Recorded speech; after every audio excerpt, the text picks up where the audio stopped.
Iwayan Agus Arnawo 25 tahun alias Kolo yang telah menganiaya ibu tirinya hingga kehilangan nyawa di Banjarmarga Tengah Desa Karte Kecamatan Payangan Gianyar sudah diamankan polisi. Namun polisi mengalami kesulitan memeriksa pelaku lantaran bisu.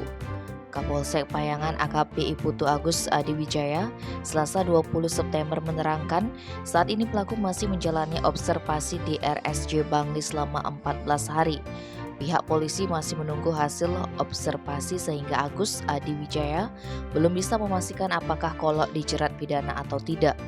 Sebelumnya pihaknya sempat melakukan pemeriksaan terhadap pelaku, tetapi polisi kesulitan berkomunikasi karena pelaku mengalami tunawicara atau bisu dan tidak pernah mengenyam pendidikan.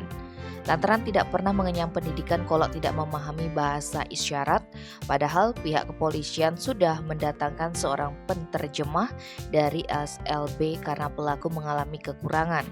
Atas kondisi tersebut, pihak kepolisian meminta bantuan orang tua pelaku, yakni Wayan Putra Yase 45 tahun, untuk mendampingi pelaku, karena selama ini hanya sang ayah yang mengerti setiap isyarat yang disampaikan pelaku.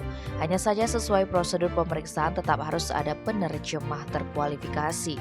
Saat dilakukan pemeriksaan secara umum kondisi Kolok cukup stabil, kendati pun demikian pihaknya tetap menunggu hasil observasi dari RSJ Bangli. Jika pelaku mengalami gangguan kejiwaan, tandasnya proses hukum terhadap pelaku akan dihentikan sementara sampai proses pengobatannya selesai. Tim Bali Express melaporkan.